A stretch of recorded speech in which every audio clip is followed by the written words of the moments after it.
अब वक्फ कानून संशोधन को लेकर के आज जेपीसी की अहम बैठक है। अल्पसंख्यक कार्य मंत्रालय के अधिकारी प्रेजेंटेशन देंगे। वक्फ बोर्ड संशोधन विधेयक पर बैठक में चर्चा होगी। कानून मंत्रालय के अधिकारी भी इस मीटिंग में शामिल होंगे।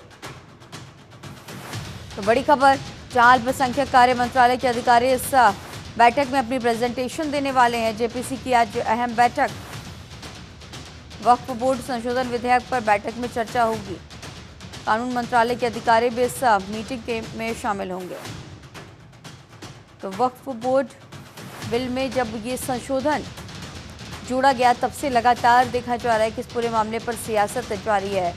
विपक्षी दल तमाम सियासत कर रहे हैं। असदुद्दीन ओवैसी, विपक्षी दल के और भी तमाम नेता इस पूरे मामले पर तमाम तरह के स्टेटमेंट देते हुए नजर आए और कहा गया कि अल्पसंख्यकों के हक को खत्म किया जाने की कोशिश की जा रही है।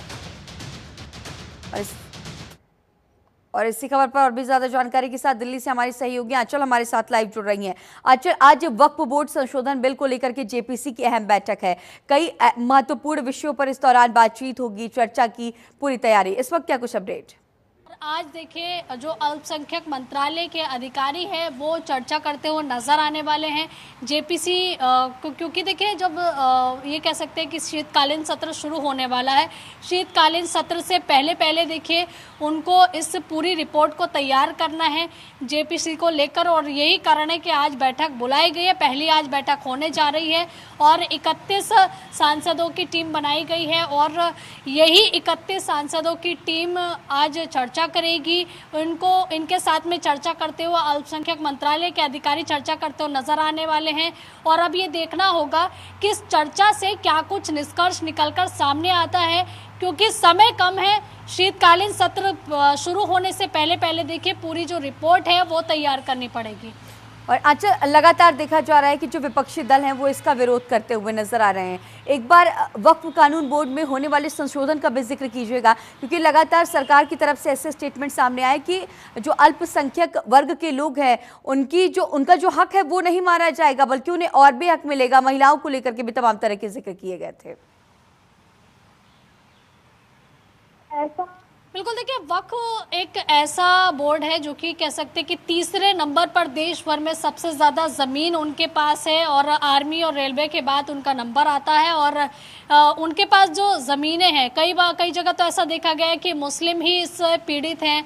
कई यूपी में खास करके, यूपी वो नंबर 1 राज्य है जहां सबसे ज़्यादा वक्फ के पास में ज़मीनें हैं। वहां मुस्लिम भी इससे इसलिए पीड़ित है क्योंकि उनकी ज़मीनों को भी वक्फ ने अपना बताकर उन पर कब्जा कर लिया था, जिसके बाद देखिए तमाम याचिकाएं जो हैं वो सुप्रीम कोर्ट तक भी गई थी।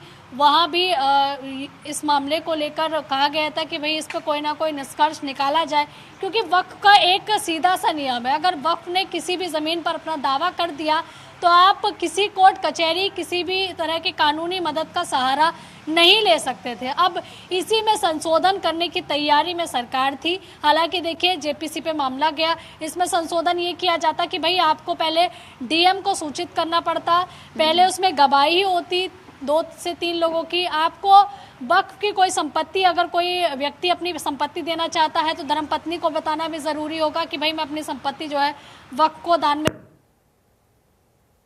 संपत्ति पर अपने आप वक्फ की जमीन बताकर कब्जा कर लेना, ये कहीं ना कहीं गलत था, जिसमें सरकार जो है संशोधन करना चाहती है। सरकार चाहती है कि पहले आप डीएम के जरिए देखिए पूरी सूचना दें, इसमें कुछ गवाही भी हो, उसके संज्ञान में रहे कि भाई कौन सी ज़मीन वक्फ जो है वो कब्जा करने जा रहा है या वक्फ कौन सी ज़मीन को लेने जा रहा है। और ये भी कहा जा रहा है कि जो ज़मीनें रहेंगी वक्फ की, उसमें स्कूल बनाए जाएंगे, उसमें महिलाओं के रुकने की शेल्टर होम्स बनाए जा सकते हैं, अस्पताल बनाए जा सकते हैं। इससे मुस्लिम महिलाओं को, खास करके मुस्लिम तबके के लोगों को काफ़ी ज़्यादा मदद मिलेगी। यानी कि ज़मीन तो रहेगी वही, लेकिन उन ज़मीनों पर लोगों की मदद करने के लिए जो है तमाम तरह की योजनाएं हो सकती हैं, स्कूल हो सकते हैं, अस्पताल हो सकते हैं, शेल्टर होम हो सकते हैं, जो कि लोगों की सीधे तौर पर मदद करने में भी यह सहायक हो सकते हैं। अभी देखना होगा कि आज बैठक होने वाली है। अल्पसंख्यक मंत्रालय के जो अधिकारी हैं वो चर्चा करने वाले हैं। वो चर्चा के बाद देखिए एक वक्त भी ले सकते हैं, क्योंकि इसमें कई डीपली इसमें चर्चा की जाएगी। अभी देखना होगा कि जेपीसी के तमाम जो सदस्य बनाए गए हैं, क्योंकि 31 सांसद हैं, उसमें राज्यसभा भी है, लोकसभा भी है, चर्चा में क्या कुछ और निकलकर सामने आता है। ठीक है आंचल, आगे भी इस जेपीसी की होने वाली बैठक पर नजर बनाए रखिएगा। तमाम जानकारियों के साथ बने रहने के लिए आपका बहुत शुक्रिया।